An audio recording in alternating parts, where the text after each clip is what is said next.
दोस्तों, हमारे देश में हर रोज क्राइम की नई से नई वारदात हमें देखने को मिलती हैं। नई से नई कहानियां हमें सुनने को मिलती हैं। आए दिन क्राइम दर हमारे देश में बढ़ने पर है और वहीं पर हमें साइबर क्राइम और ठगी के मामले भी आए दिन देखने को ही मिलते हैं। नए से नए तरीके ठगी करने के लोग इख्तियार कर रहे हैं। यूपी के शहर संभल में हैंडीक्राफ्ट का काम बहुत ज्यादा मशहूर है। वहाँ हैंडीक्राफ्ट के कारखाने में काम करने वाले दो दोस्त, एक दोस्त जो कि हैंडीक्राफ्ट का फुल टाइम काम करता है और एक दोस्त जो कि हैंडीक्राफ्ट के काम करने के साथ साथ जूडो कराटे का भी चैंपियन रहा। एक दिन की बात है, दोनों ही दोस्त अपने अपने कामों में बिजी थे। मुर्तुजा अपने कारखाने में और माजिद अपने काम में। मुर्तुजा के मोबाइल पर एक कॉल आती है। कॉल में सामने वाला बताता है कि मैं अलवर से पप्पू बात कर रहा हूँ। ये पप्पू मुर्तुजा को कॉल पर बताता है कि मैं जेसीबी से एक जगह पर खुदाई कर रहा था। खुदाई में मुझे कुछ सोना मिलता है। अब वो जो सोना है इतना ज़्यादा है कि उस सोने को मेरी हिम्मत नहीं हो रही कि बेचा कैसे जाए। इसलिए क्योंकि मैं गांव से बिलोंग करता हूं और मुझे बाहर की दुनिया के बारे में कुछ पता नहीं। मैं अलवर में रहता हूं और मुझे पता नहीं कि सोना वगैरह कहाँ बेचा जाएगा। मुझे टाइम ही नहीं मिलता जेसीबी चलाने से, कहीं जाने से। इसलिए मुझे ऐसे लोगों की ज़रूरत है कि वो मुझसे इस सोने को ले लें। जो मार्केट रेट चल रहा है मैं उससे भी आधे रेटों पर दे दूँगा। इससे मेरा भी फ़ायदा हो जाएगा कि मुझे पैसे मिल जाएंगे और उसका भी फ़ायदा हो जाएगा, जो इस सोने को लेकर जाएगा वो भी पैसे कमा लेगा। अब ये मुर्तुजा क्योंकि स्ट्रगल कर रहे थे, इनको भी अपॉर्चुनिटी की रिक्वायरमेंट थी। हैंडीक्राफ्ट का काम इतना ज़्यादा अच्छा चल नहीं रहा था। अब जब मुर्तुजा के सामने ये बात पहुंचती है, उसे लगता है कि ये ऊपर वाले ने मेरे लिए गिफ्ट दिया है। उसे लगता है कि कारोबार भी इतना अच्छा चल नहीं रहा और उसके ऊपर कुछ कर्ज भी चाहिए था। तो उसने सोचा कि अगर मैं इस काम को कर लेता हूँ तो मुझे लगता है कि काफ़ी अच्छी कमाई हो जाएगी। मुर्तुजा अपने दूसरे दोस्त माजिद के पास जाता है। माजिद को पूरा किस्सा समझाता है। इस पर माजिद कहता भी है कि भाई फिर तेरे पास कॉल कैसे आई? तो बताता है कि मैंने उससे पप्पू से पता करा था कि तुम्हें मेरा नंबर कैसे मिला। तो वो बताता है कि बस मैं ऐसे ही नंबर मिला रहा था, किसी का भी नंबर लग जाए और मैं उसको पूरा अपना मसला बता दूँ। तुम्हारा नंबर लग गया और मैंने तुम्हें बता दिया। अगर तुम इसमें इंटरेस्टेड हो तो पहले ये चीज़ वेरीफाई करने के लिए कि मैं सच बोल रहा हूँ या झूठ बोल रहा हूँ, आप एक बार आ जाओ, खाली हाथ ही आ जाओ और आप मुझसे थोड़ा सा सैंपल, जो मेरे पास सोना है वो ईंटों की शक्ल में है, यानी सोने की ईंटें हैं, उसमें से मैं थोड़ा सा आपको काट के दूंगा और उसको पहले मार्केट में जाके ट्राई करना कि वो असली है या नकली, मैं सच बोल रहा हूँ या झूठ बोल रहा हूँ। अब जब माजिद के सामने पूरा मामला आता है तो माजिद और मुर्तुजा दोनों लोग अलवर जाने का फैसला करते हैं। संभल से दिल्ली के लिए निकल जाते हैं। दिल्ली पहुँचकर वहाँ से अलवर के लिए रवाना होते हैं। अब इधर जो पप्पू था जिसके पास ये सोना खरीदने जाना था, उसकी शर्त थी कि पहले सैंपल लेने के लिए आप अकेले आना। मैं नहीं चाहता कि किसी को लेकर आओ, क्योंकि उसको भी डर था कि कहीं तुम किसी को लेकर ना आ जाओ और मुझे पकड़वाना दो। तो माजिद और मुर्तुजा दोनों अलवर के लिए रवाना तो हो जाते हैं, लेकिन माजिद को रास्ते में ही रुकाकर मुर्तुजा अलवर उसके एड्रेस पर जाता है। जब मुर्तुजा पप्पू के बताए हुए रास्ते पर पहुंच जाता है अलवर में, तो पप्पू ने पहले से ही छोटा सा टुकड़ा सोने का काट कर एक कागज़ के अंदर पैक करके रखा हुआ था। पप्पू जो है मुर्तुजा को वो पुड़िया देता है, यानी कागज़ की एक छोटी सी पुड़िया थी, उसके अंदर थोड़ा सोना था, तकरीबन होगा 1 या 2 ग्राम। मुर्तुजा जब बोलता है कि जो तुमने मुझे सोना दिया, मुझे कैसे पता कि तुमने उसी सोने की ईंट पे से ये निकाल कर दिया है? तो पप्पू सोने की ईंट भी साथ लेकर आया था। वो कहने लगा कि देखो, ये जो सोने की ईंट है इसी में से मैंने उतार कर ये सोना आपको दिया है, आप देख भी सकते हो। अब मुर्तुजा देखता है उस सोने की ईंट को कि उस सोने की ईंट में थोड़ी सी किनारी जो है गायब थी। वो यकीन कर लेता है कि हाँ, ये जो सोना इसने मुझे निकाल कर इसकी किनारी उतार कर दी है, बहुत मुमकिन है कि ये इसी की हो। जब मुर्तुजा वहाँ से उस सोने को लेकर निकलता है माजिद के साथ, तो अब ये दोनों लोग आपस में डिस्कशन करने लगते हैं कि जो सोना तो हमारे पास आ गया, अब इसको कैसे तहकीक करी जाए कि इस असली है या नकली। तो वो दोनों ही लोग अपना दिमाग दौड़ाना शुरू करते हैं कि किसको हम अपने साथ में लें जो कि इसमें हमारी मदद कर सके। मुर्तुजा को याद आता है उसके एक दोस्त के बारे में जो कि उसके साथ में स्कूल में पढ़ा था। अब मुर्तुजा परेशान हो जाता है क्योंकि मुर्तुजा के पास असद का कोई नंबर या कोई अता पता नहीं था, बस इतना पता था कि वो दिल्ली में रहता है। लेकिन किसी तरह से जानकारी हासिल करके मुर्तुजा असद के पास पहुंच जाता है। असद से बोलता है कि भाई मैं इस तरीके से अलवर आया था, और पूरी की पूरी कहानी मुर्तुजा जो है असद को समझाता है। मुर्तुजा को लगता था कि ये जो असद है ये पैसे वाला है। पहले तो ये जो सैंपल है सोने का, इस सैंपल को ही वो बेचकर देख लेगा कि ये असली है या नकली, और अगर असली होता है तो फिर हम इसको भी साथ में पार्टनर बना लेंगे और फिर उससे सोना लाकर उसको बेच देंगे। अब मुर्तज़ा जब असद के घर पर पहुंचकर पूरी कहानी उसको बता देता है तो असद भी इम्प्रेस हो जाता है। लेकिन असद जो है काफ़ी ज़्यादा शार्प माइंड था, वो किसी पर भी एकदम भरोसा नहीं करता था। तो उसने मुर्तज़ा से और माजिद से कहा कि ठीक है, मैं तुम्हारी बात को एग्री करता हूँ, हो सकता है ये सही हो, लेकिन इस बात में कितनी सच्चाई है ये जानने के लिए चलो पहले ये जो सोना तुम लेकर आए हो इसको बेच कर देखते हैं कि ये असली है या नकली है। फिर असद अपनी सिस्टर को इसमें इंक्लूड करता है, अपनी सिस्टर से कहता है कि ये ऐसे ऐसे एक रास्ते में पड़ी हुई पुड़िया मिली है, इसमें हमने देखा तो शायद सोना है ये। तो अपनी सिस्टर से कहता है एक बार इसको देखो कि सुनार के यहाँ पर अगर बिक जाए तो। अब सभी लोग जानते हैं कि जो फीमेल्स होती हैं वो सुनार के यहाँ आना जाना उनका ज़्यादा रहता है, सोने का मामला उनका ज़्यादा रहता है, सोना खरीदना वगैरह का। तो असद ने अपनी सिस्टर को सोना दिया, हालांकि उन्होंने बहुत ज़्यादा तहकीक करी। पहले वो कहने लगी कि मुझे कुछ सही नहीं लग रहा, लेकिन असद कहता है कि नहीं, ये रास्ते में हमें पड़ा हुआ मिला है, आप इसको देख लो, क्या पता कि ये सोना ही हो। खैर काफ़ी रिक्वेस्ट करने के बाद में अब जिस सुनार के पास असद की सिस्टर जाती हैं, सुनार उस सोने को देख कर कहता है भाई ये तो बहुत अच्छा सोना है, खरा सोना है, ये कहाँ से लेकर आए आप। तो असद की सिस्टर भी बता देती है कि ये ऐसे ऐसे रास्ते में पड़ा हुआ मिला था। तो सुनार कहता है कि ये तकरीबन 1 ग्राम के करीब बैठेगा, लेकिन मैं इसके तुम्हें 1500 रुपये दे सकता हूँ। असद की सिस्टर को 1500 रुपये लेकर आती है और असद के हवाले कर देती है कि हाँ वो सोना ही था। अब इसके बाद सिस्टर अपने घर चली जाती हैं। असद, मुर्तज़ा और माजिद, अब ये तीनों ही लोग बहुत ज़्यादा हैरान हो जाते हैं कि यार ये तो बहुत बड़ी डील हमें मिल रही है। अब उनको पूरा भरोसा हो जाता है कि जो अलवर वाला पप्पू है पूरा सच्चा आदमी है, बिल्कुल सच बोल रहा है, उसके पास जो सोना है वो खरा सोना है। क्योंकि जब सुनार कहता है कि तो सोना खरा सोना है तो असद भी इस बात पर भरोसा कर लेता है कि भाई खरा सोने का मतलब ये कि गड़ा हुआ सोना अगर निकला है कहीं पर तो हो सकता है बहुत पुराने टाइम का हो, राजा महाराजाओं के टाइम का हो। गड़ा हुआ सोना तो खरा सोना ही होगा, बहुत पुराने टाइम का, उसमें मिलावट नहीं होगी। तो इनका जो यकीन है बहुत ज़्यादा पुख्ता हो जाता है। अब इसके बाद में ये लोग प्लान बनाते हैं कि चलो अब हम सोने की डील करते हैं। अभी तक पप्पू से मुर्तज़ा की ही बात हो रही थी और मुर्तज़ा पप्पू से इस तरीके से बात कर रहा था कि मैं अकेले दम पर ही तुमसे डील कर रहा हूँ, मेरे साथ में और कोई शरीक नहीं है। मुर्तज़ा पप्पू से बात करता है कि भाई ठीक है, हम आपका सोना खरीदना चाहते हैं, बताओ हमें क्या करना पड़ेगा। पप्पू कहता है कि भाई इस वक्त 20 लाख रुपए का रेट चल रहा है सोने का किलो का, आप ऐसा करो आधे रेट में मुझसे ले लो, 10 लाख रुपए के रेट में ले लो। फिर कहता है बल्कि तुम छोड़ो 10 लाख रुपए को भी, तुम 9 लाख रुपए के रेट में ले लो। मैं तुम्हें पहले एक ईंट दे देता हूँ, एक ईंट तकरीबन आधा किलो की बैठ रही है। आधा किलो की ईंट खरीदने के लिए तकरीबन 4.5 लाख रुपए बैठते हैं। तुम 4.5 लाख रुपए का इंतजाम करो और मेरे पास आ जाओ। अब मुर्तज़ा कहता है कि भाई इतने रुपए तो मेरे पास है नहीं, ऐसा करता हूँ कि तुम वो जो सोना है वो मुझे दे दो, तुम कहीं साथ में चलो, या तो हम साथ में चलकर उसको बेच देंगे, या फिर ऐसा करो कि सोना तुम मुझे दे दो, तुम कहीं साइड में रुक जाना और मैं सोने को बेच दूंगा, फिर हम पैसे आधे आधे कर लेंगे। पप्पू कहता है कि नहीं, मैं अगर ऐसा करना चाहता तो मैं किसी और के साथ भी कर सकता था, लेकिन मैं ये चाहता हूँ क्योंकि मुझे टाइम नहीं है, मैं जेसीबी चलाता हूँ। वो कहता है कि ये जो 10 लाख रुपए का माल है आज के हिसाब से, जबकि एक खरा सोना है और ज़्यादा महंगा होना चाहिए, लेकिन मैं मार्केट के हिसाब से 10 लाख मानकर चलता हूँ, तो ये 10 लाख रुपए का माल तुम मुझसे और 4.5 लाख रुपए में लेके चले जाओ, लेकिन मैं तुम्हें नगद में ही दूंगा। मुर्तज़ा कहता है भाई 4.5 लाख रुपए का इंतजाम करना तो मेरे लिए बहुत मुश्किल है।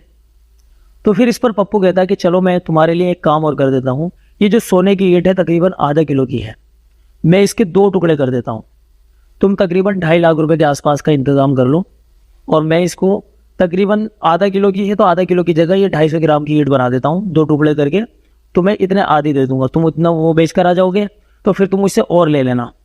मुर्तज़ा कहता है चलो ठीक है। अब इसके बाद में मुर्तज़ा, माजिद और असद डिस्कशन करते हैं कि यार ये मौके की डील है, अगर हम इस डील को कर लेते हैं तो सभी लोग परेशान थे, क्योंकि असद जो था वो भी परेशान था, वो भी स्ट्रगल कर रहा था दिल्ली में रहकर, इधर मुर्तज़ा जो है वो भी स्ट्रगल कर रहा था, माजिद है वो भी स्ट्रगलिंग फैमिली से था, तो सभी लोग बिल्कुल खाली थे एक तरीके से। तो इन लोगों में मशवरा होता है कि चलो यार 2-3 लाख रुपए का इंतज़ाम करते हैं कहीं से और इस काम को करते हैं। सभी लोग इंतज़ाम में लग जाते हैं, लेकिन कहीं से इंतज़ाम नहीं होता। अचानक ही असद को याद आता है कि उसका एक दोस्त है, दिल्ली के दूसरे एरिया में रहता है, उसका नाम है रेहान, और वो काफ़ी बड़े बड़े लोगों से उसके कॉन्टेक्ट हैं, और रेहान ने अपना काफ़ी ज़्यादा वजूद भी बना रखा था कि जैसे वो पैसे वाली पार्टी है। असद पहले तो माजिद और मुर्तज़ा से जिक्र करता है कि मेरा एक ऐसा दोस्त है, उसको मैं इस चीज़ के अंदर इंक्लूड कर लेता हूँ, इस पूरे मामले में इंक्लूड कर लेता हूँ। माजिद, मुर्तज़ा तैयार हो जाते हैं। अब ये तीनों ही लोग दिल्ली के सदर बाज़ार एरिया जाते हैं, वहाँ पर इनका दोस्त था रेहान। रेहान को इन्होंने पूरा का पूरा मामला समझाया, पूरी स्कीम बताई। रेहान भी जो है सपने देखने लगता है कि यार ये तो बहुत अच्छा है। अब रेहान क्या है, रेहान भी जो है भाग दौड़ में लग जाता है कि कहीं से पैसे का इंतजाम किया जाए। एक दिन गुजरता है, 2 दिन गुजरता है, 3 दिन गुजर जाते हैं, लेकिन पैसे का इंतजाम नहीं होता। अब इन लोगों को तकरीबन 2.5 लाख रुपए का इंतजाम करना था, उससे थोड़ा सा सोना लाने के लिए, जैसा कि पप्पू की शर्त थी। अब इन लोगों के पास इंतजाम ही नहीं होता। अचानक ही असद के दिमाग में एक प्लान आता है। वो कहता है कि यार हमें वहां 2.5 लाख रुपए लेकर जाने हैं। ये हमें पता है या उसको पता है कि ये 2.5 लाख रुपए ये बंदे लेकर आ रहे हैं। चलो यार जितना इंतजाम होता है इतने पैसे लेकर चलते हैं। हो सकता है कि ये डील जो है फेक डील हो और हम एक पूरी की पूरी फील्डिंग के साथ में जाएंगे, पूरी तैयारी से जाएंगे। फिर असद प्लान बनाता है कि भाई ठीक है 2.5 लाख का इंतजाम नहीं हुआ, लेकिन कुछ पैसों का तो इंतजाम हमें करना ही पड़ेगा। तो जैसे तैसे करके वो 20-25 हज़ार रुपए का उन सब दोस्तों के पास मिल गए। 4 या 5 दोस्त थे, उनके पास हो जाता है। उनमें एक दोस्त ऐसा भी था कि जिसको उन्होंने साइड में रखा था, तो वो रेहान का ही साथी था। तो ये 4-5 लोग मिलकर कुछ पैसे इकट्ठे करते हैं, 20-25 हज़ार रुपये होते हैं। फिर उसके बाद में अब ये पप्पू से कह देते हैं कि ठीक है हमने पैसों का इंतजाम कर लिया है। मुर्तुज़ा कहता है कि देखो मेरे पास पैसे का इंतजाम नहीं था, मैंने एक दोस्तों को और साथ में कराया, मैं उसको साथ लेकर आऊँगा और हम 2 लोग हैं, क्योंकि वो पैसे वाली पार्टी है। यानी वो माजिद के बारे में बताता है, क्योंकि अभी तक पप्पू को ये पता था कि खाली अकेला जो मुर्तुज़ा है वही डील कर रहा है। मुर्तुज़ा कहता है कि मेरे पास तो पैसे का इंतजाम था नहीं, इसलिए मैंने माजिद नाम का लड़का है इसको साथ में कर लिया, ये पैसे वाला है, ये पैसे लेकर ये चल रहा है। तो पप्पू कहता है ठीक है तुम दोनों लोग आ जाओ। और फिर वो एक एरिया का एड्रेस देता है कि अलवर में तुम उस जगह पर आकर, एक फैक्ट्री होती है, उस फैक्ट्री के पास आकर तुम इंतज़ार करो और देखो बहुत खामोशी के साथ, सावधानी के साथ आना है। इसके बाद पप्पू कहता है कि हम लोग गांव देहात से बिलोंग करते हैं, छोटे छोटे मोबाइल चलाते हैं। मेरा बेटा है, उसने एक मोबाइल देखा है और उसकी ख्वाहिश है कि वो मोबाइल उसको मिलना चाहिए। तो बोले भाई मैं यहाँ से गांव से बाहर कभी गया नहीं हूँ कि जो अपने बेटे को मोबाइल खरीद के ला कर दूँ। तो आप लोग जब आओगे दिल्ली से ये मेरे पास डील करने के लिए, तो रास्ते में कोई ना कोई शोरूम पड़ेगा, वहाँ से एक नया मोबाइल लॉन्च हुआ है X2, यानी नोकिया का X2 लॉन्च हुआ था उस टाइम पर। वो नोकिया का X2 मोबाइल लेकर आ जाना और जितने का भी आएगा तो मुझे उन पैसों में से कम करके दे देना।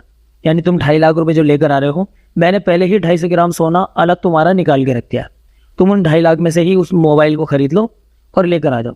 अब ये लोग क्या करते हैं, तो भाई देखो मोबाइल तो लेना ही पड़ेगा। अब इनके पास कुल 20-25 हज़ार रुपये का इंतज़ाम था।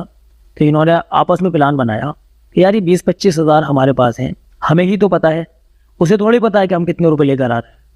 तो ये एक मास्टर प्लान बनाते हैं और प्लान भी ईमानदारी का था। इनका प्लान ये था कि हम वहाँ पर जाएंगे और जाने के बाद में ये जो हमारे पास पैसे होंगे, एक तो उसका मोबाइल X2 लेकर जाएंगे, जाते ही इसके हाथ में दे देंगे ताकि वो बिल्कुल इम्प्रेस हो जाए। उसके बाद में उससे वो सोना लेने के बाद में इसको हम 20-25 हज़ार जो होंगे या तो वो दे देंगे अगर वो मानेगा, और नहीं मानेगा तो फिर ये इन्होंने एक प्लान बनाया था कि हम उसको फाइट करके और उससे छीन कर लेकर आ जाएंगे और फिर बेचने के बाद में जितने उसके पैसे निकलते होंगे हम उसको दे देंगे। अब ये लोग आपस में मशवरा तो कर लेते हैं। इनमें से जो असद नाम का बंदा था वो कहता है कि यार हम दूसरे के गढ़ में जा रहे हैं, उसको पता है कि हम 2.5 लाख रुपए लेकर आ रहे हैं। अब ये ज़रूरी तो है नहीं कि उसने जो हमें पहले सोना दिया था वो उसने उस ईंट में से काट के दिया हो सकता है कि उसने कोई प्लान बना रखा हो पहले ही, हम पैसे लेकर जाएं और वो हमें फंसा ले या हमें हमारे साथ कुछ गलत कर दे। तो सभी दोस्तों के समझ में आ जाता है कि हाँ ये हो सकता है। तो इसमें असद एक मास्टर प्लान बनाता है, यानी माजिद और मुर्तुज़ा और हम सब लोग पहले यहाँ से तो जाएंगे एक ही गाड़ी से, लेकिन उस एरिया से पहुँचने से पहले 3-4 किलोमीटर पहले ही माजिद और मुर्तुज़ा उतर जाएंगे और वहाँ से जो पब्लिक ट्रांसपोर्ट है उसका इस्तेमाल करके उस जगह पहुँचेंगे जहाँ पर उसने पप्पू ने बुलाया है। असद, रेहान और उसके साथ वाला जो दोस्त है, ये लोग एक कार में बैठे रहेंगे और उस कार से धीरे धीरे उस पब्लिक ट्रांसपोर्ट का पीछा करेंगे जिसमें माजिद और मुर्तुज़ा जा रहे होंगे। इन लोगों ने इरादा बनाया और फिर माजिद जो था, क्योंकि जूडो कराटे उसको बहुत अच्छे से आती थी, ये जो असद था ये एक प्लान बनाता है कि एक मिर्च का पैकेट लो, यानी पिसी मिर्च का। उस टाइम पर हल्की हल्की सर्दियाँ पड़ रही थी, तो माजिद ने भी जैकेट वगैरह पहनी हुई थी और मुर्तुज़ा ने भी कोट पहना हुआ था। तो ये एक 100 ग्राम मिर्चों का पैकेट खरीद कर लेकर आते हैं। उस पूरे मिर्चों के पैकेट को फाड़ कर मुर्तुज़ा की पॉकेट के अंदर उसको लोड दिया जाता है अपनी सेफ्टी के लिए, कि अगर ये मान लीजिए वहाँ डील करने के लिए जाते हैं, खुदा ना खास्ता कि वो लोग कोई इनके साथ में कुछ गलत करने की सोचें। अब प्लान के मुताबिक ये 5 लोग इस डील को करने के लिए निकल जाते हैं। पहले एक कार बुक करी जाती है, ओमनी वैन। ओमनी वैन जब बुक कर लेते हैं तो उसमें 5 दोस्त बैठकर अलवर के लिए रवाना हो जाते हैं। अलवर से 3 किलोमीटर, यानी जो उनकी लोकेशन थी पप्पू की, उससे 3 किलोमीटर पहले ही मुर्तुज़ा और माजिद उतर जाते हैं प्लान के मुताबिक, और बाकी तीनों लोग उसी ओमनी वैन में बैठे रहते हैं। जब ये मुर्तुज़ा और माजिद एक पब्लिक ट्रांसपोर्ट में बैठ जाते हैं और ये निकल जाते हैं आगे, तो पीछे पीछे इनकी ओमनी वैन काफ़ी डिस्टेंस से चल रही थी। अब मुर्तुज़ा माजिद जो है उसी एड्रेस पर पहुंचकर पप्पू को कॉल करके बताते कि हम पहुंच चुके हैं। पप्पू जो है वो पहले से ही फील्डिंग लगाए हुए था, क्योंकि उनका जो प्लान था वो बहुत बड़ा प्लान था। तो पप्पू ने पहले से ही वहीं पर पास में जिस जगह उसने बुलाया था, पास में ही झाड़ियाँ थी, यानी गन्ने वगैरह की फसल वहाँ पर आ रही थी। उसमें 12 से 15 लोगों को पहले से ही फील्डिंग पर लगा रखा था। सभी के पास लाठी डंडे चाकू वगैरह सब कुछ थे, वो लोग उसमें छिपे हुए थे। अब पप्पू कहता है कि तुम ऐसे आगे चलते जाओ, जहाँ मैं बोलूँ वहाँ पर रुक जाना। मुर्तुज़ा माजिद बात करते करते चलते रहते हैं। अब इधर क्या था कि मुर्तुज़ा और माजिद जो बात कर रहे थे, इन्होंने पहले से ही उन तीनों दोस्तों के साथ में कॉन्फ्रेंस कॉल कर रखी थी। अब जो बात इधर मुर्तुज़ा माजिद की पप्पू से हो रही थी, वो सारी की सारी बातें उन तक पहुंच रही थी। अब उनको पता था, उन्होंने भी इस तरीके से फील्डिंग लगा रखी थी, यानी असद ने और उसके दोस्तों ने, कि पप्पू को कभी पता ही नहीं चलने दिया कि इसके साथ में और कोई भी हो सकता है। वो तो यही समझ रहा था कि मैंने इन भोले भाले लड़कों को फंसा लिया और हम इनको लूट लेंगे। अब मुर्तुज़ा माजिद उसके बताए हुए रास्ते पर ऐसे धीरे धीरे चलते जाते हैं। इधर ये जो ओमनी वैन थी, ये भी धीरे धीरे काफ़ी ज़्यादा डिस्टेंस बनाकर चलने लगती है, लेकिन वो इस तरीके से चल रहे थे कि किसी को जो है इसका अंदाज़ा ना हो। अब मुर्तुज़ा माजिद जो है एक जगह पर रुक जाते हैं, उनको वहीं रुकने को कहा जाता है। फिर उनको इशारा करा जाता है उसी झाड़ियों में, जो झाड़ियाँ थी जिसमें उन्होंने पहले से फील्डिंग लगा रखी थी, उसी झाड़ियों में आने के लिए उनसे बोला जाता है कि थोड़ा अंदर की तरफ आ जाओ, बाहर अगर डील करी जाएगी तो तुम्हारे लिए भी खतरा है और हमारे लिए भी खतरा है। मुर्तुज़ा माजिद दोनों झाड़ियों में चले जाते हैं। जैसे ही वो झाड़ियों में जाते हैं तो वहाँ पर एक लड़का मिलता है। हालांकि वो जो पप्पू था वो तो सिर्फ फ़ोन पर बना हुआ था, अभी भी वो सिर्फ डील कर रहा था, उसने भी कुछ लोगों को डील करने के लिए भेजा हुआ था। तो एक लड़का आता है, हालांकि बाद में पता चला कि वो जो लड़का था वो पप्पू का लड़का था। वो लड़का आता है, एक सोने की ईंट लाता है। सोने की ईंट लाने के बाद में मुर्तुज़ा के हाथ में दे देता है। मुर्तुज़ा सोने की ईंट हाथ में लेके बड़ा खुश होता है। मुर्तुज़ा उसके हाथ में मोबाइल दे देता है। मुर्तुज़ा कहता है कि लो, वादे के मुताबिक हमने आपसे जो बोला था आपका मोबाइल। वो कहता है पैसे। तो पैसे देने के लिए भी मुर्तुज़ा जो है जेब में हाथ डालता है। इससे पहले कि वो 20,000 रुपये निकाल पाता, उसने देखा कि झाड़ियाँ हिल रही हैं और उसकी निगाह पहुंची कि इधर कुछ ना कुछ गड़बड़ है। माजिद जो है पहले से ही उसको ट्रेंड किया गया था कि तुमसे डील करने के लिए शायद 1 या 2 बंदे आएंगे। अगर तुम्हें कोई भी गड़बड़ नज़र आए तो अपने कोट की पॉकेट में हाथ डालना, मुट्ठी भरना और अपनी आंखें बंद करके फूंक मार देना, यानी जो मिर्चें हैं वो उड़ा देना ताकि उनकी आंखों में चली जाए और तुम वहाँ से अपनी जान बचाकर भाग सको। जब मुर्तुज़ा माजिद देखते हैं कि भाई ठीक है, सोने की ईंट हमारे हाथ में आ गई और हमने मोबाइल भी उनको दे दिया, अब पैसे देने की बारी है, लेकिन उन्होंने देखा कि यार यहाँ पर कुछ ना कुछ तो गड़बड़ है।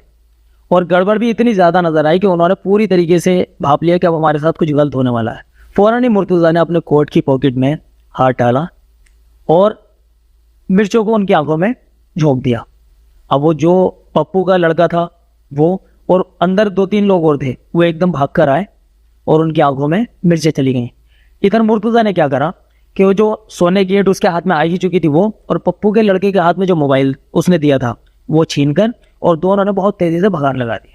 अब इधर कॉन्फ्रेंस कॉल तो पहले से चल ही रही थी, तो कॉन्फ्रेंस कॉल चलने की वजह से इनको पता था पहले से ही, यानी असद को, रेहान को और ये जो लोग पहले से ही ओमनी वैन लेकर गए थे, इनको पहले से पता था। उन्होंने फ़ौरन ही गेट खोला, मुर्तुज़ा माजिद उसके अंदर बैठे और इन्होंने फ़ौरन ही, इनके ड्राइवर ने गाड़ी को तेज़ी से भगा दिया।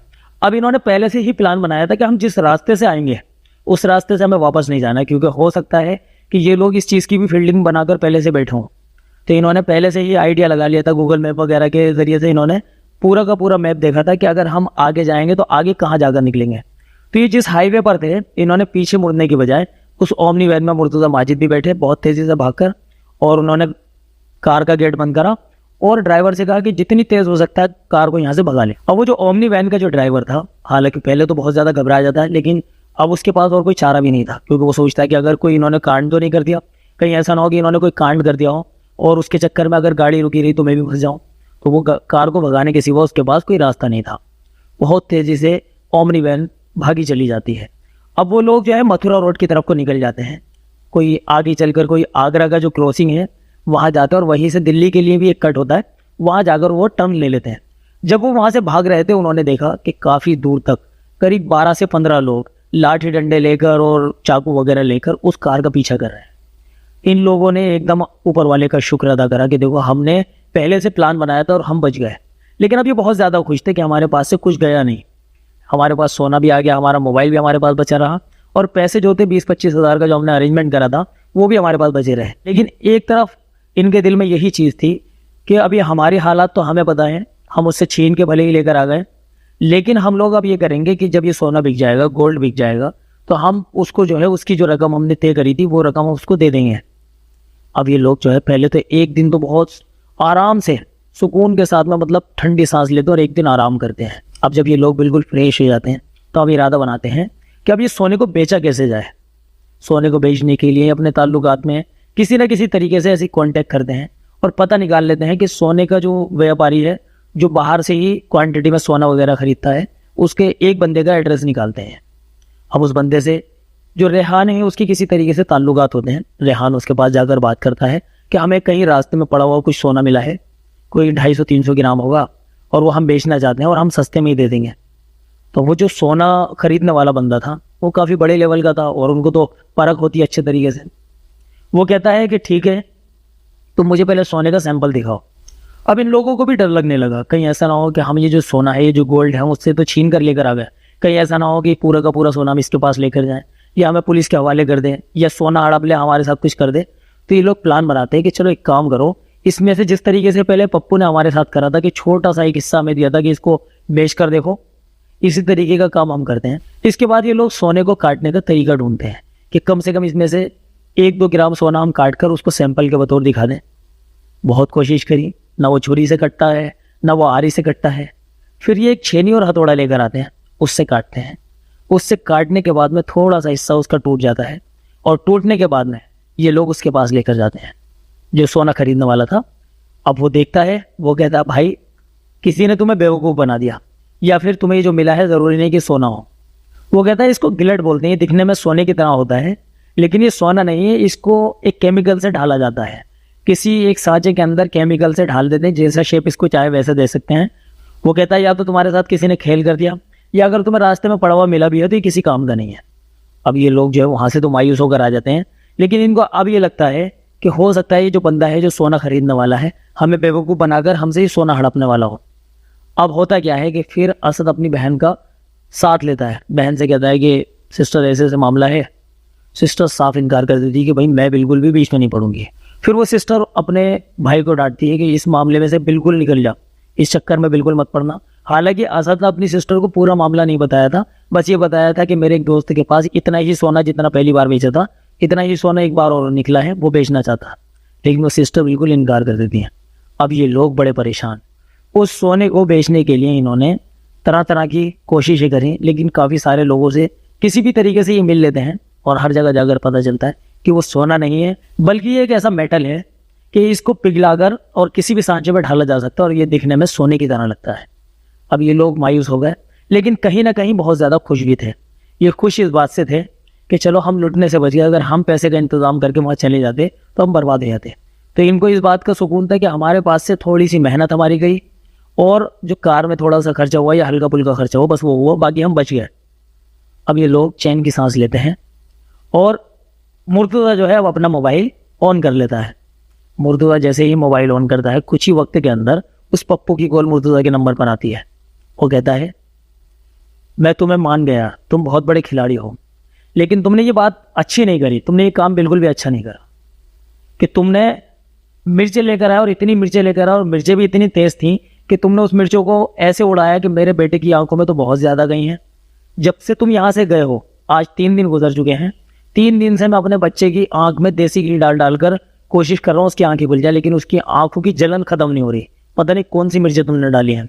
और साथ ही और जो लोग थे उनकी आंखों में भी मिर्चें गई हैं, वो भी सब परेशान हैं।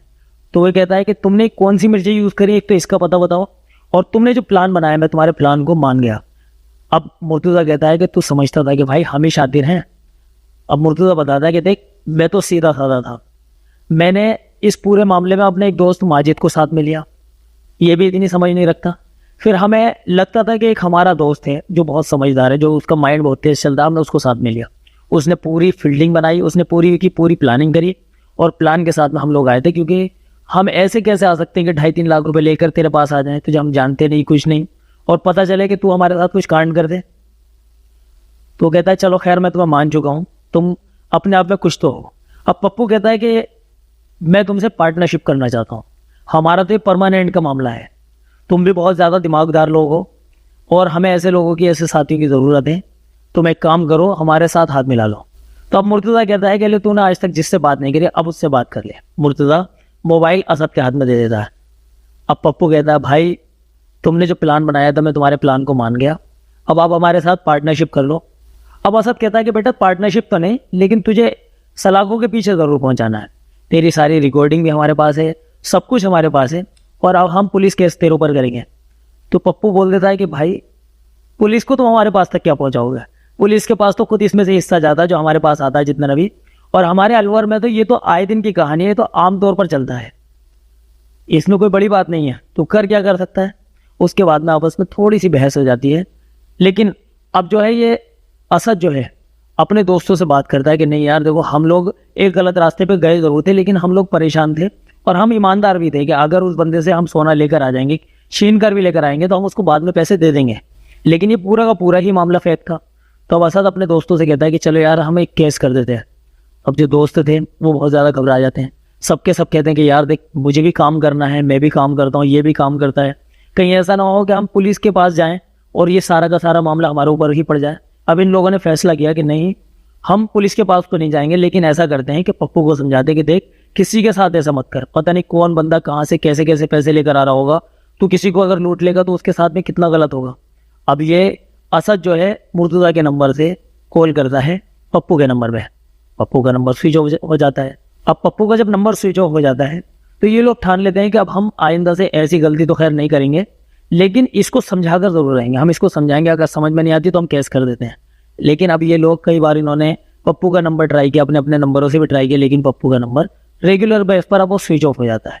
अब आपस में ये लोग मशवरा करते हैं कि ये गलत रास्ता ज़रूर था, लेकिन हम लोग तो ईमानदार थे कि हम लोग उसके साथ में गलत नहीं करते, बट ये पूरा का पूरा मामला गलत था।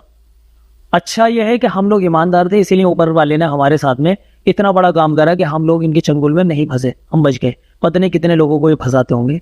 आपस में सब लोग बैठकर एक इरादा करते हैं, अहद करते हैं कि आइंदा से किसी गलत चक्कर में नहीं पड़ेंगे और अब अपने अपने कामों को ईमानदारी से करेंगे, अपने काम में मेहनत करके जो मिल सकता है वो किसी काम से शॉर्टकट से नहीं मिल सकता। शॉर्टकट वाला मामला जो होता है वो किसी न किसी गलत ट्रैक पर ही ले जाकर छोड़ता है।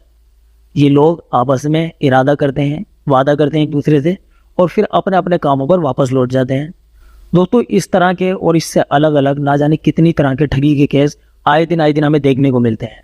दोस्तों इस वीडियो के जरिए से हम लोगों के पास एक मैसेज देना चाहते हैं।